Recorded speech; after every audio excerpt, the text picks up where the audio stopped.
everyone, and welcome back to the second of our podcasts of Parallel Barking, where I will, along with my daughter Ariana, bark at you in hopefully interesting ways.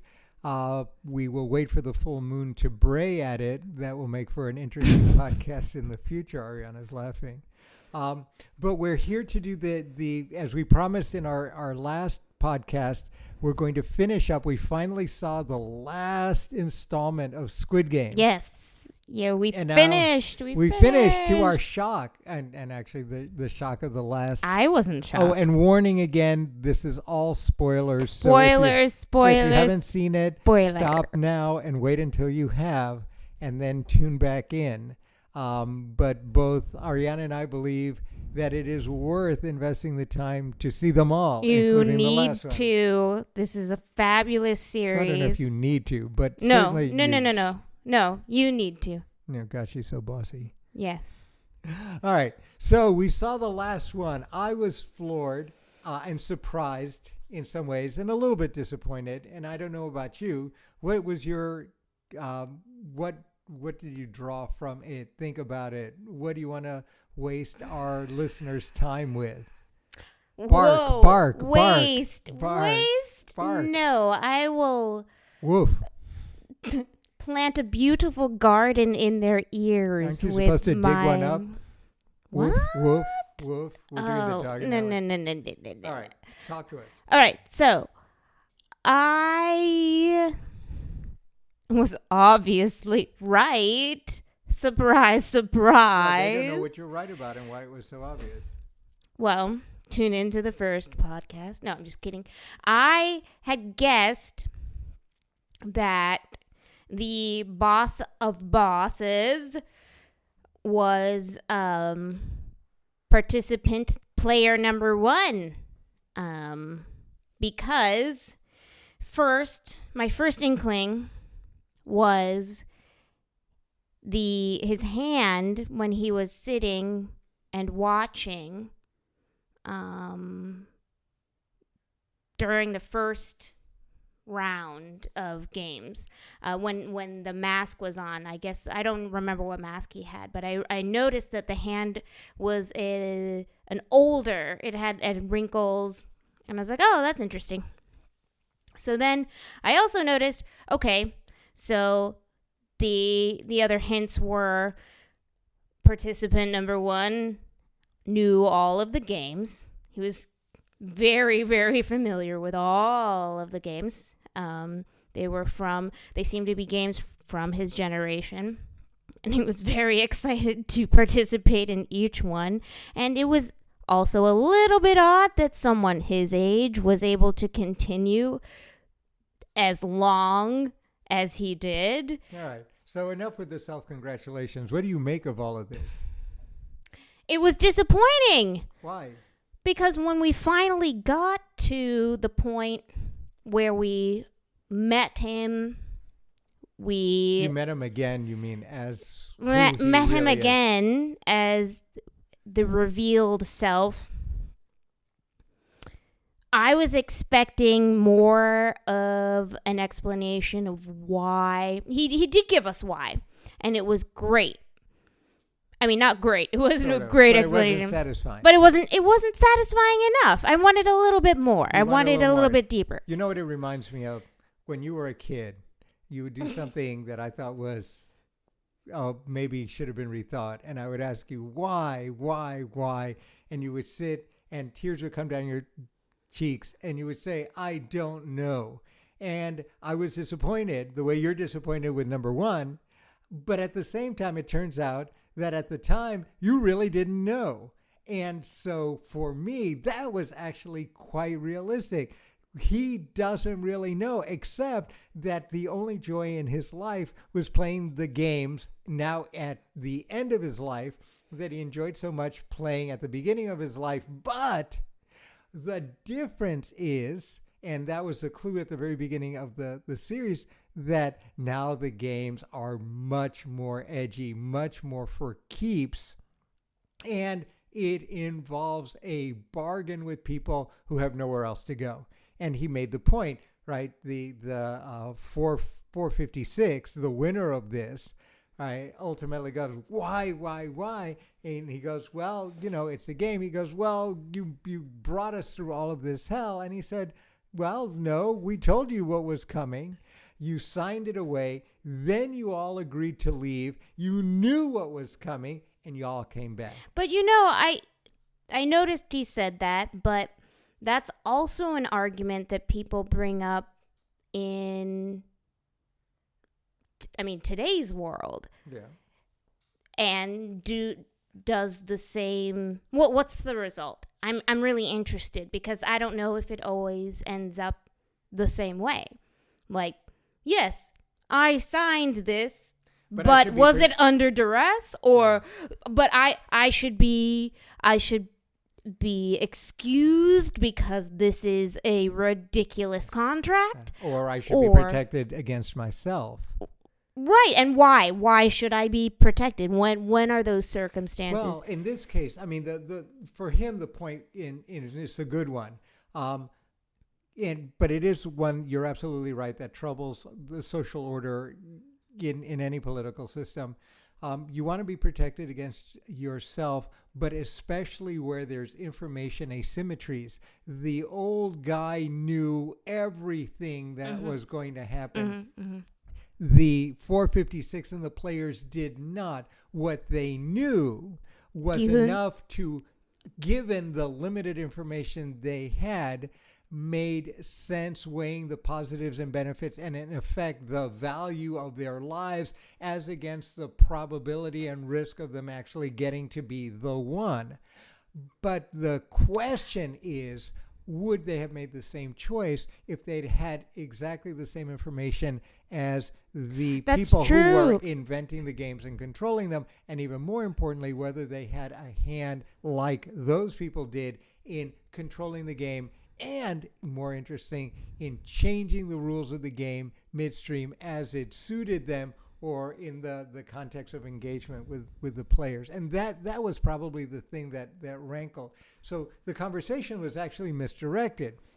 It wasn't about the choice, although that's the way it's written. It was about information asymmetries, which is always inherently the problem, right? And that brings us back to the data. Oh my God, the data thing. I love data. I'm sorry. It does bring us back to data, a data universe in which one can view power, in this case, not just in terms of money, but the people who have information. Which would have made choices. Now, 456 on that basis might have then wanted to continue taking his chances with the loan sharks, thinking that was a better deal than actually doing the game. But at the end of the day, he didn't hold very many of the cards. He was still, but in this case, even with the information, because it's not just having information, it is also controlling the character of that information and choosing what information is going to be used in the decision universe and what information cannot. The players had absolutely no role in that. That was all controlled by those who not only had access to the information, but it's not generating it, but who could manage it, who could group it in ways that then essentially managed the decisions of the players in a particular way. But then you also have to think about, well, how do you decide, besides management of information, well, I guess, which is the overarching issue, how do you decide what information is right? I mean, how do you value that information? How do you make a value proposition for the information that you get? So, for instance, the doctor received information from a part of the staff, but that wasn't necessarily the right set of instructions or information to receive and to take, but he was getting some, which he thought was helpful. Yep, some information that was helpful, right. But in the end... Yeah. I'm glad you mentioned that too, because that was also one of the more interesting things. None of these systems are perfect. And in fact, the doctor was a nice little curly cue out of the main storyline about systemic corruption. that it's both tolerated, sometimes necessary. The toleration of that systemic corruption kept the workers satisfied enough to do whatever atrocious thing that the bosses wanted to have done. And they think they're sneaking around. They go to all of this trouble to sneak around, but it's very clear that the bosses knew. And the question was the toleration. And in fact, I looked at this and I said, oh my God, this is precisely what's going on all over the world in terms of the way in which informal economies, barter economies, economies for suppressed markets are all both well known and tolerated to some extent because it is viewed as either necessary, otherwise the society collapses, or prudent because it keeps the population distracted and therefore allows the people who are in control a much broader discretion to order people around. That was a nice little touch. Yeah, we're just talking about different thresholds of tolerance. I mean, and that's order, that's management, that's people management again. That's people management, that's right. And at the end of the day, and so then we always have, at the end, right, he has this problem with the money. He has spent all of this time getting the 46 billion won, right? Oh, and then he won't touch. He finally remembers that to get there, he has a set of duties to those who fell away, including his best friend and then the woman from North Korea. He finally gets around, after this period of self-pity, finally gets around to sort of dealing with it in a kind of, but in a very odd way, because he deals with this and then rather than embracing his responsibility, he effectively becomes like the bosses. He buys his responsibility away. Hey, kid, how are you? Yeah, I'm supposed to help you. Oh, yeah, mom. Yeah, I'm supposed to help you too. Mom, take the kid, and that way you can be a mom again, and hopefully this time you won't mess it up. And here's a suitcase full of money, and I'm going to cut my hair, paint it red, and then try to go off. Yeah, what was with the red hair? Was that just a new beginning? It was different, right? I guess. We'll have to watch it again to yes, see. that is for season 2. That's right. And that leads us to that deathbed scene, which I really like with number 1.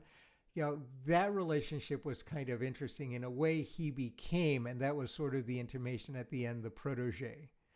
But the anti-protege, it's not clear he's anti, but it's clear he has a trouble. I don't know if he's the protege yet. That's not clear. That is totally not clear, because it sounds like Gi-hoon is going to come back and kick some ass. No, he's still completely self-unaware. It's the same dude. Okay, you do think he has not grown. He has not grown at all. Everyone who dies has grown. My favorite is, of course, the lady who takes the thug with her. All of these people grow. They are enlightened at or around the time of the moment of their death. Many of them. You don't think wanting to go back and kick some ass is growth? No, because he's not thought this through. He's getting all of this instruction. He sees this instruction in the lived realities and growth of everyone around him who dies and who then toss on him the responsibilities, and yet he remains oblivious. So he reminds me of? He reminds me of, in the tarot deck, the very first card is the Fool. And the Fool is the clueless person who is surrounded by luck, who's got the world in front of him and who traipses off. And indeed, this constant reference by number 1 with respect to 456, you won, but you were lucky. Luck, luck, luck, luck, luck. That is the essence of someone who's completely unself-aware, but lucky in that circumstances around him make it possible for him to move forward without even understanding the why of it, and then almost always and invariably stubbing his toe. Yeah, I mean, I could see that, but there was a little bit of growth. Well, the red hair was a nice touch. Refused to actually kill his old mate at the end. Right.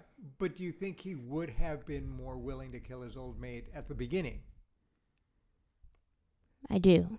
See, I don't, and I think that's why number one chose him, or because he was in some ways reflective of that character. But on the other hand, number one was more than happy to kill 455 people as part of this game, so that was very different. So that may not work. But still, that notion of self-awareness, growth, the relationships, and the cluelessness. And he's got all this money. He won't touch it. He won't use it as expiation.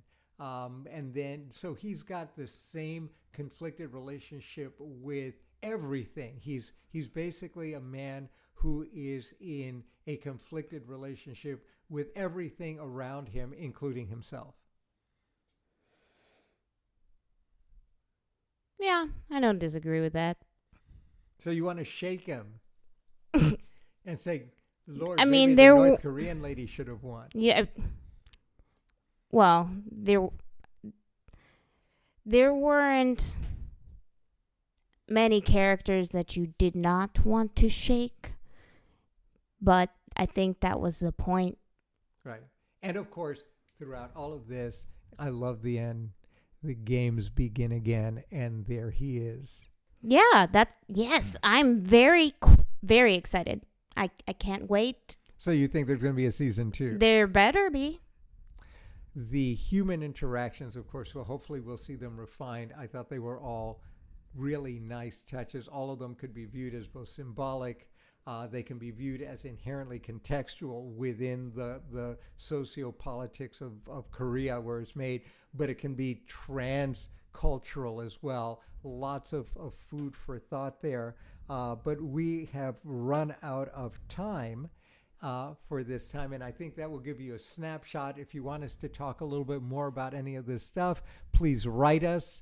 We are at, go ahead, Nani. parallelbarkingpodcast@gmail.com. We'd love to hear from you. Send us questions, requests, and hopefully when we get our act together, if we choose your questions, we may phone you up and you can participate as the moderator for the podcast. More on that in future podcasts. I hope you will continue listening to us bark in parallel. And once we get this uploaded, smash that like button. All right. Well, say goodbye, Ari. Goodbye. Bark, bark. We'll see you next time.